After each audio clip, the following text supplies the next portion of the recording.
Hey guys, Rusty over here. Now recently I did have a couple viewers in the YouTube comments and also over on Twitter asked that I do make an updated guide for the time loss Proto Drake. Now I'm gonna be real with you guys, there is not much that has changed since Wrath of the Lich King. The biggest one being cross realm zones, and even that won't affect that many of you. However, I figured I'll make this guide. I'll tell you guys how the spawning works and what I recommend for you guys to do, and basically what I did in order to get my time loss Proto Drake. Now you might also be asking, why do you want this mount? Well, once you get this mount, not only is it a rare mount, but you also unlock the ability to fly around the spawn points of storm peaks and bait people into thinking the mount or the rare has spawned, and then they fly up to you, realize it's just a person on the mount, then they send you very angry whispers. It's great, it's a great time, you want the mount for that reason. So with that being said, let's get right into the guide.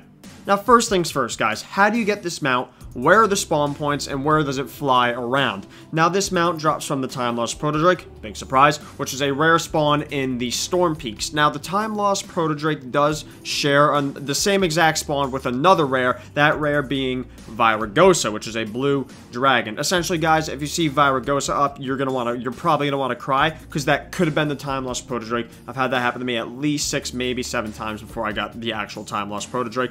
Listen, it's very heartbreaking. But point being guys, it does share a spawn with another rare, so if you see that other rare up or a dead body of the Time Lost Proto Drake, you do need to wait a minimum of 2 hours before there's a chance of another rare spawning. So if you see one of the bodies, feel free to go AFK for 2 hours and then you can come back to camping. So that's how you get the mount, that's how it drops from. Now, in the Storm Peaks, there are 4 different spawn locations that the mount can spawn in. Now, in the video, I will show you on the map exactly where it is, and also I will fly to the exact location where the Time Lost Proto Drake will spawn out of, meaning it will literally fly out of the location that I land in, so you could, if you want, go ahead and camp those spawn locations. Now, after I show you in the video each of the spawn locations, I will have a map that I, of course, hand-drawn myself, because I'm an absolute artist, as you could tell. Now, of course, I will show a map in the video of all the different flight paths. Now, each spawn has its own flight path for the Time Lost Proto Drake. So, if we take the example of the one around the waterfall, that one has its own flight path. It's completely different to the one of Ulduar. Now, some of these flight paths do intersect. Now, if you want, pretty much, guys, that is essentially how it works. You have 4 spawn points. Each spawn point has its own flight path. Now, in my opinion, guys, that's pretty much how you get the mount and its spawn points. What I recommend you guys doing, don't even bother trying to, if you can do this if you want, you can fly around the path of the Time Lost Proto Drake, seeing if it's up. Maybe if you just entered Storm Peaks, you could fly around the path of the Time Lost Proto Drake real quick, which again I will have in the video if you just want to pause the video to see the map and the flight point locations for the Time Lost Proto Drake. If you want to fly around and see if the mount is up, you can do that. However, in my opinion, guys, obviously this is going to depend on your server. There are so many people camping this mount. What I recommend you guys doing is camping. Just pick a spawn point of the Time Lost Proto Drake and just camp it. Camp that spawn point. Now, the one I recommend the most, obviously this is also the one where I got my mount, is farming, or basically just camping the one over the frozen lake. Now, this is, in my opinion, the best one, as it does also... Well, first of all, you're camping a spawn point there, and also there are 3 total flight paths, maybe 4, no, 3, sorry, excuse me, 3 flight paths that also connect there with the one from the Ice Lake. So there's a chance while you're camping that spawn point, again, I'll show you the Ice Lake in the video, which one I mean, there's a chance while you're camping that spawn point that the Time Lost Proto Drake may just stroll through on the flight path. So again, guys, I recommend camping that spawn point.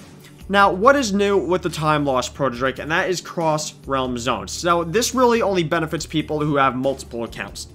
Now, if you have multiple accounts, I'm not going to spend too much time on this since I'm assuming you aren't doing multiple, most of you won't have multiple accounts. If you have multiple accounts, or at least just one account, you can take a character, put it on a dead population realm, so a low pop realm, head over to Storm Peaks, invite your main character, and have it cross-realm to the dead server. Obviously, if you're on a dead server, hey, there you go, win-win. So again, guys, if you have that second account, that option is available to you.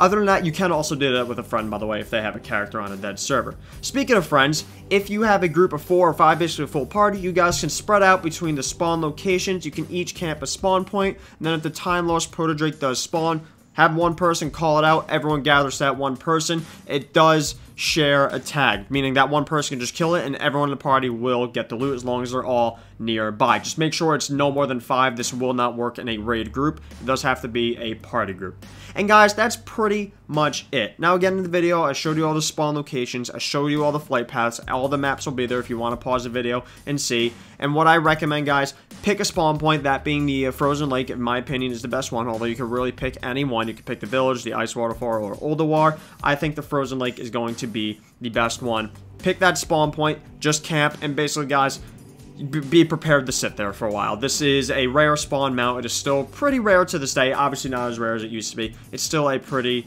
rare mount to farm, and just hope and pray you get lucky. There you go.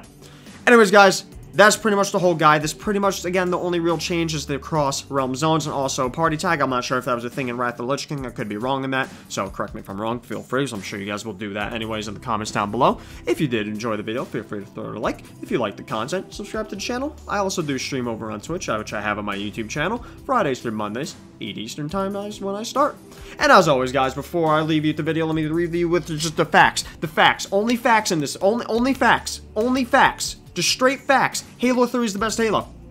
That's a fact. Okay? Okay? That's it. It's a fact. Anyways, guys, until next time. Bye-bye.